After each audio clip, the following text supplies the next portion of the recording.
Hey guys, how's it going? I just want to talk a little bit about fertilizers. This is such an important practice that we do during the growing season to have success in our gardens. So any new plantings that we have, I like to use a slow release fertilizers. With my annuals, I fertilize once a week with either a water soluble fertilizer or a liquid fertilizer. Their annuals are big performers during the growing season, so you really want to make sure that you're feeding them regularly and being consistent.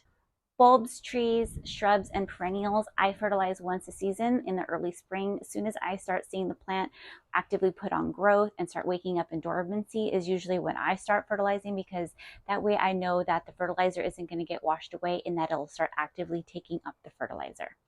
So in terms of fertilizers, I've had really good success out in the garden with either Espoma or GMB. I personally like to use organic because I know that my plants are going to get exactly what they need. I am not sponsored, but these are things that I've had great success in the garden, and I just want to share that with you guys.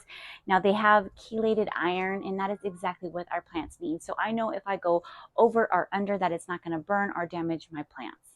So if we look here on the side, you're going to see these numbers of 533.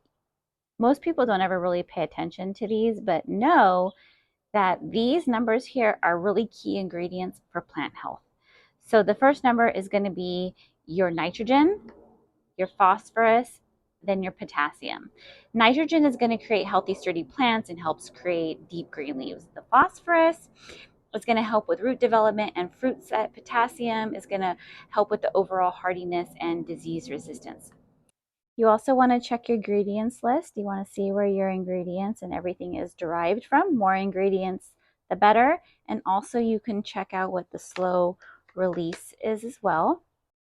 Now, other brands, you might see these numbers be really high. You might see 10, 10, 10 or 20, 20, 20, and that doesn't make it a better fertilizer, because those fertilizers are giving your plants extra things that your plants don't really need and they can't utilize it. So it can be a little wasteful.